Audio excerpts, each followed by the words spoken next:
Friends, this is Martha Bonetta. We are going to have our next guest, our surprise guest. I hinted about him earlier.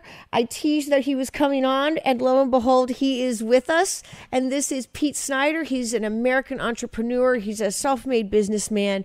He loves America. You've probably seen him all over the news, Fox News.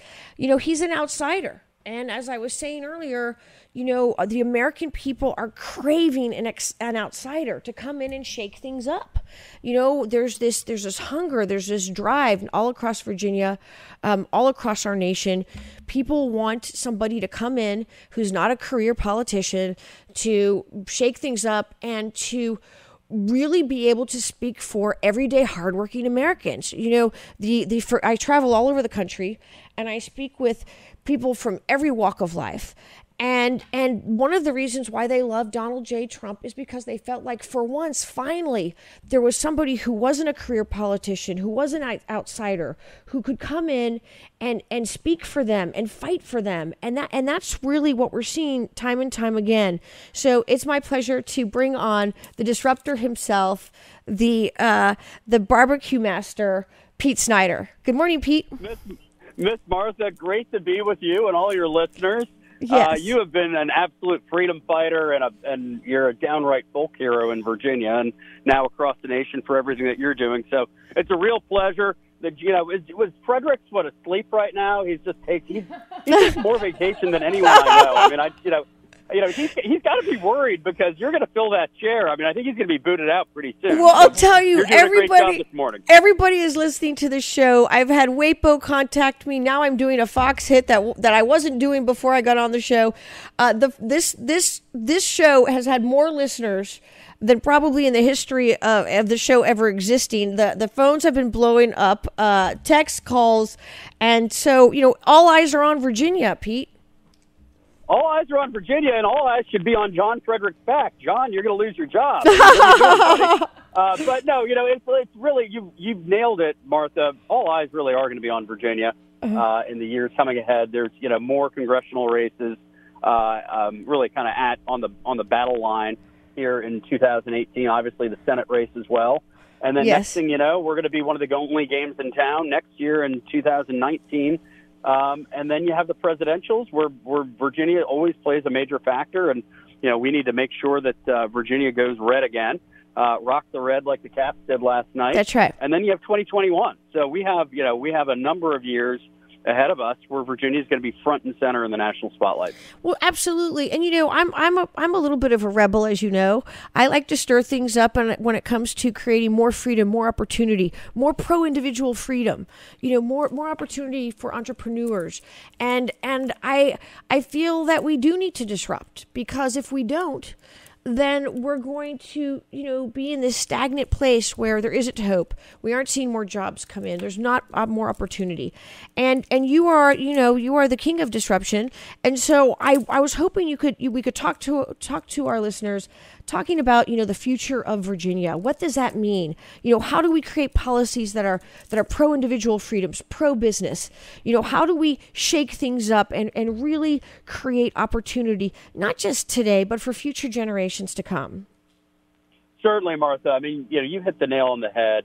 Virginia, look, Virginia has a history unlike any other state in the United States, and we were the most important colony at the time, the wealthiest colony. The intellectual firepower of the United States of America all came from Virginia. I really view it as kind of it's the Silicon Valley for democracy. I mean, it's really across the world. All really came from Virginia. And, unfortunately, over the past couple of years, in the past few decades, Virginia's been slipping and stagnating. We're not heading in the right direction the way we were before. We used to be number one, the best state to do business in across America. We used to be number one in freedom of having, laws geared to personal and individual freedom. And that's slipping away. And we must do something about it. So, I really do believe that, in 2016, America said, hey, look, we don't like the way things are going in Washington. We need someone from the outside who's not only going to shake things up, but might even break a couple things, and we're going to be happy with it. And that's what and that force really was a catalyst for our economy. Virginia is benefiting greatly from the policies of this administration. Our economy is benefiting greatly from this administration. Yet when you look to Richmond, we're going in the opposite direction. Instead of going for more freedom, we are expanding the size and scope of government. And it's just, I'm beside myself, Martha, when I look every year at our budgets. They get larger and larger. Spending goes up. And our taxes are going to continue to climb accordingly. And the cost of government goes higher and higher. I think it's just, maddening for, our next generation when you see, Virginia has some of the finest academic institutions of higher ed in the country, if not the world, yet we can't get a grip on keeping costs in check. We have, college tuition that's spiraling out of control, and the only solution that people have or seem to have is, well, let's let kids pile up more debt. Or the Bernie Sanders wing says, oh, let's just make higher ed free for everyone. That is an issue that we certainly need to disrupt. The business model of higher education isn't working. It's not working very well. It's not going to be sustainable for the long haul. And in Virginia, we need to be innovators, and we need to change that. And that's something that I would certainly look about. Education reform is a huge passion point for me. So many millions of Virginians are impacted by schools that are failing or schools that are good, but they can't afford to go to them anymore. You go across any community, whether it's in Hampton Roads or Northern Virginia, or even Southwest Virginia, and you find people that can't get into our schools, and they can't afford them. So that's something that we absolutely need to address. And the current regime just isn't willing to do so. Correct, and that's why I believe in my heart, and I've said this time and time again. We need outsiders coming in.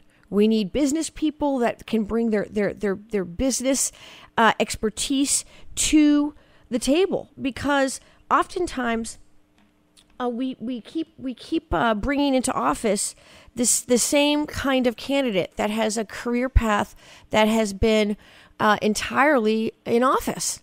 And when we bring somebody to the table that knows the struggle, they know what it's like to live the American dream, to create a business, to satisfy payrolls, to bring a product to market, to manage a budget. You bring all of these skill sets to the table. I mean, that is trailblazing. I mean, when was the last time we had somebody, for example, as governor of the Commonwealth of Virginia, that had never held an office before, that was a business person? Well, Martha, I can't remember.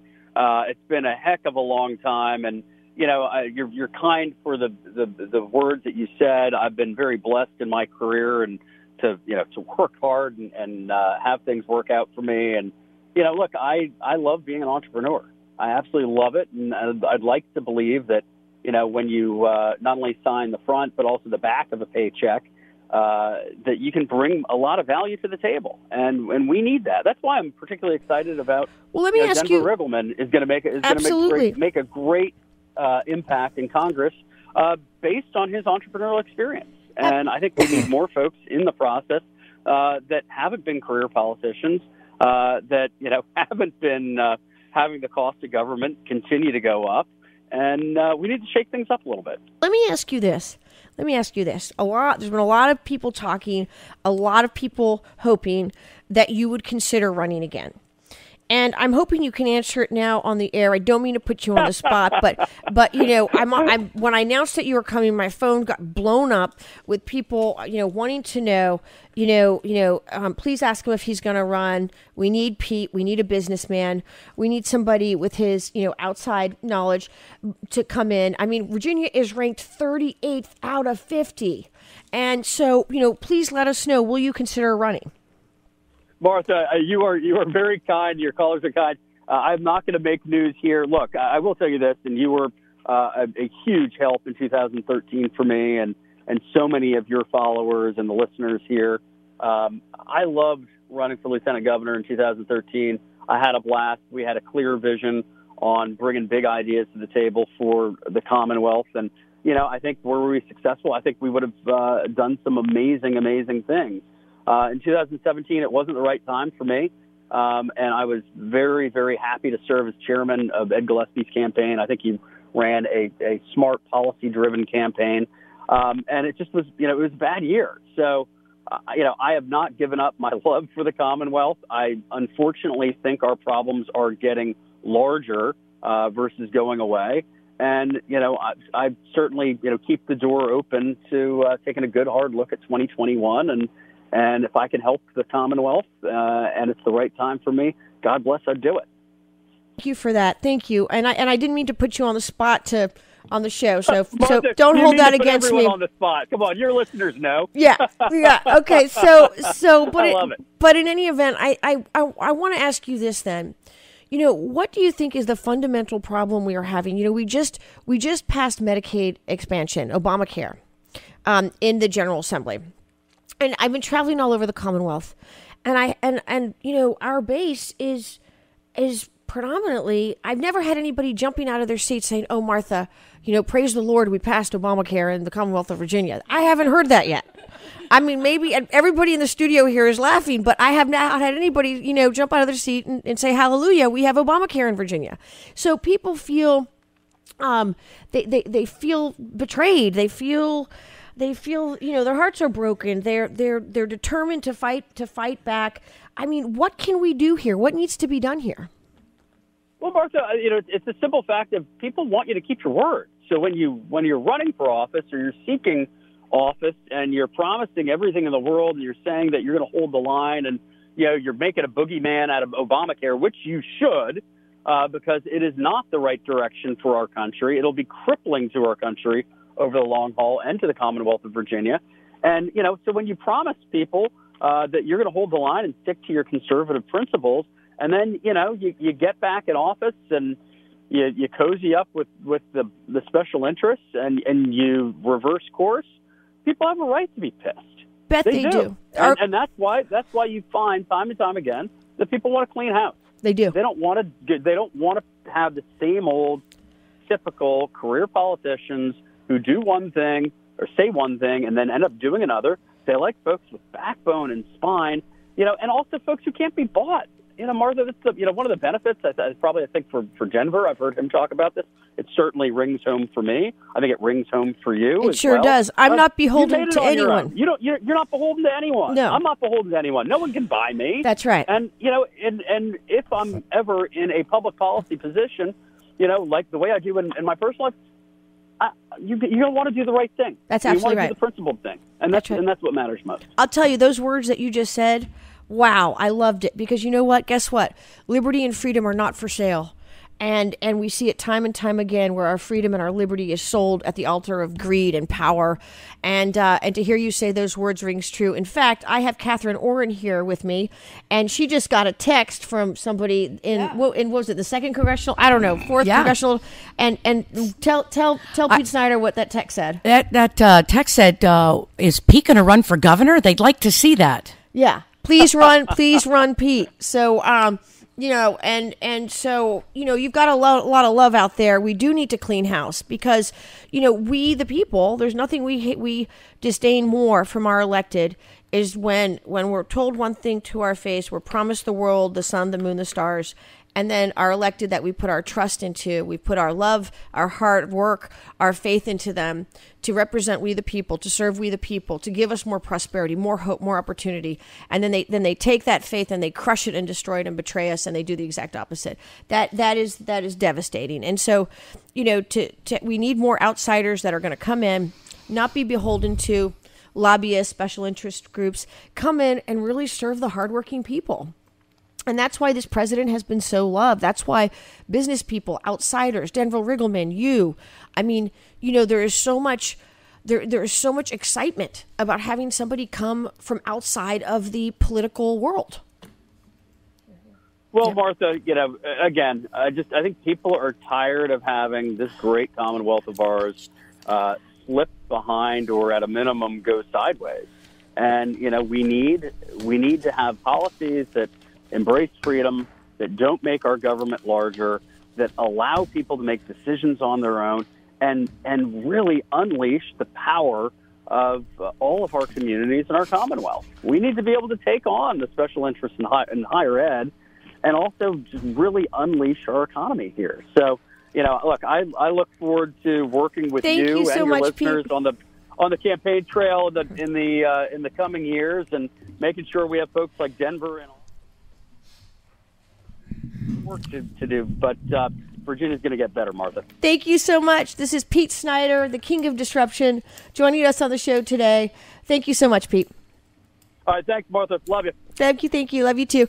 Friends, this is Martha Bonetta, your friend of liberty throughout the Commonwealth and throughout our nation. There's lots of speculation on who's going to run for governor. People have been texting me. I've never had my phone blown up so much than in this show.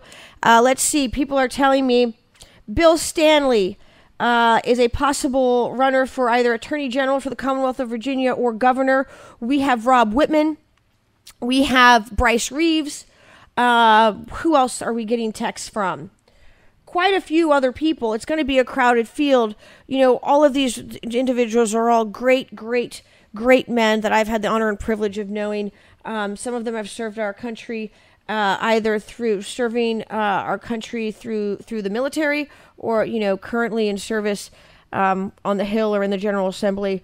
And we sure would be lucky to have any one of them. I'll tell you that right now, because we know that the Republican Party stands for freedom, liberty. We'll fight for the American dream. We'll fight for our Second Amendment rights. We'll fight for our property rights, because we all know freedom stands on the shoulder of property rights, and freedom and property rights are inseparable.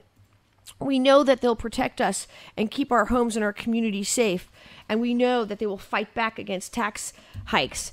And we know that the Republican Party truly serves we the people and will fight for us every day.